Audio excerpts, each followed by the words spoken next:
वाला सुंदरी। आज हम बात करते हैं कुंडली के इम्पोर्टेंट पार्ट राशियों पर। राशियों पर हमने पहले भी बात की थी, अभी राशियों पर हम आगे भी बात करेंगे क्योंकि राशियों का टॉपिक लंबा होता है। आपको पता है कि एक ही राशि के करोड़ों इंसान होते हैं। क्या सभी का भविष्य एक जैसा होता है? क्या सभी को एक जैसे फल मिलते हैं? नहीं। तो फिर कैसे डिसाइड करते हैं कि सभी राशियों के फल अलग अलग रहते हैं? एक राशि होते हुए भी सभी मनुष्यों को अलग अलग फल मिलते हैं, जिसकी एक राशि भी होती है। तो ये वीडियो खासकर उनके लिए होने वाली है जिसकी ज्योतिष विज्ञान में रुचि है। मैं जो आपको बताऊंगा वैज्ञानिक तरीके से, पूर्ण रूप से आपको बताऊंगा। और सौर मंडल में हमारे जितने भी ग्रह हैं वो गोचर करते हैं या विचरण करते हैं, तो उनका एक पथ होता है, एक रास्ता होता है जो नक्षत्र और राशियों से होकर गुजरता है। यानी कि जो भी ग्रह गोचर करेगा वो राशियों और नक्षत्र के ऊपर से गोचर करेगा, और उसके गोचर करने से जो सौरमंडल में जो वृत्त होता है, वृत्त बनता है, वो 360 डिग्री का होता है। और हमारी राशियां कितनी है? 12। तो 12 को 360 डिग्री से डिवाइड करेंगे तो उसका मान आएगा, एक राशि का मान आएगा 30 डिग्री, यानी कि 30 अंश भी उसको हम कह सकते हैं। दूसरी बात यह है, अब बात आती है नक्षत्र की कि एक राशि में नक्षत्र कितने आएंगे। एक राशि में जो नक्षत्र आते हैं वो 2.25 नक्षत्र आते हैं।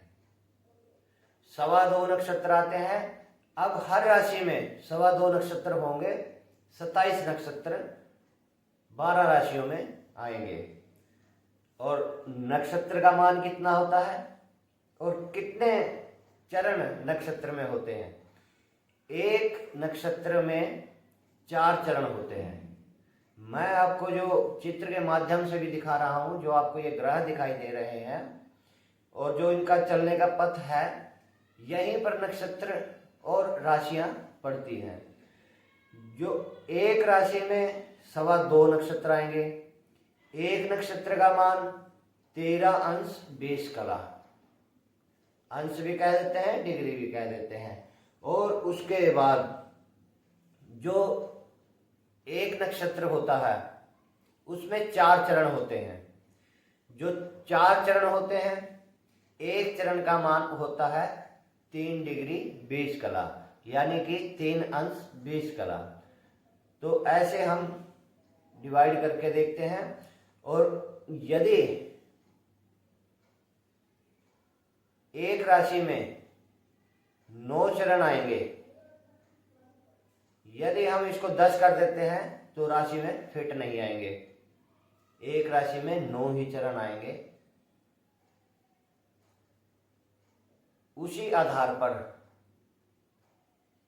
30 डिग्री बनेगा। कैसे भी इसको जोड़कर देख लें, कैसे भी इसको आप किसी तरीके से भी देख सकते हैं।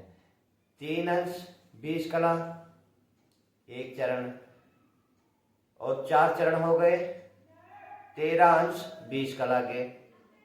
और 2.25 नक्षत्र होते हैं एक राशि में। 4 चरण एक नक्षत्र के, 4 चरण दूसरे नक्षत्र के, और 1 चरण तीसरे नक्षत्र का, तो हो गए 30 डिग्री। इस तरह से ये राशियों का डिग्री के आधार पर वर्गीकरण होता है कि कितनी डिग्री एक राशि को मिलती है, एक राशि में कितने नक्षत्र आते हैं और कितने चरण एक राशि में आते हैं। ये थोड़ा सा टॉपिक आपको मुश्किल भी लग रहा होगा, लेकिन ये इतना मुश्किल नहीं है। जैसे ही आप प्रैक्टिस करोगे 2-4 दिन के बाद आपकी ये अच्छी तरह से समझ में आ जाएगा कि सिंपल सी बात है। एक राशि है 30 डिग्री की है, उसमें 2.25 नक्षत्र आते हैं। एक नक्षत्र का मान 13 अंश 20 कला है और एक चरण का मान 3 अंश 20 कला है। तो कैसे भी इसको जोड़कर देख लेना, 30 डिग्री ही आएगा। उसके बाद ये और मैं आपको क्लियर कर देना चाहता हूं कि चाहे कितना भी बड़ा आचार्य हो, चाहे कितना भी बड़ा एस्ट्रोलॉजर हो, ज्योतिषाचार्य हो, जिस व्यक्ति का अपना इष्ट मजबूत नहीं होगा वो कभी भी प्रिडिक्शन सही नहीं कर सकता।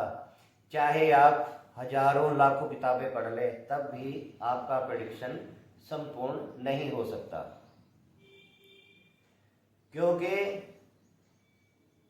प्रिडिक्शन करने के लिए माँ सरस्वती का, अपने इष्ट का और अपने माता पिता का, अपने पितरों का आशीर्वाद, कुल देवी का आशीर्वाद होना आवश्यक है। तब जाकर प्रिडिक्शन कुंडली का सही होता है। तो बने रहिए, आगे भी जो टॉपिक आएंगे वैज्ञानिक दृष्टि से आएंगे, एक एक बारीक बारीक चीज समझाऊंगा, बारीक से बारीक चीज समझाऊंगा। और अभी जो राशियों का टॉपिक है वो थोड़ा लंबा रहेगा। इसके बाद राशि आएंगी, बांझ राशि कौन सी होती है, स्त्री राशि कौन सी होती है, पुरुष राशि कौन सी होती है, राशियों के तत्व क्या हैं, राशियों का स्वभाव क्या है, ये सब आगे आपको अगली नेक्स्ट वीडियो में मिलता रहेगा। तो जब भी वीडियो देखना है पूरा देखना है। सब्सक्राइब करने के लिए मैं कहूँगा नहीं, अगर आप करोगे तो आपको नोटिफिकेशन मिलता रहेगा, नहीं करोगे तो जिसको ज्ञान की जरूरत है उस तक पहुँच जाएगा। परमात्मा का आशीर्वाद इतना बना रहना चाहिए। हर हर महादेव, जय माँ बाला सुंदरी।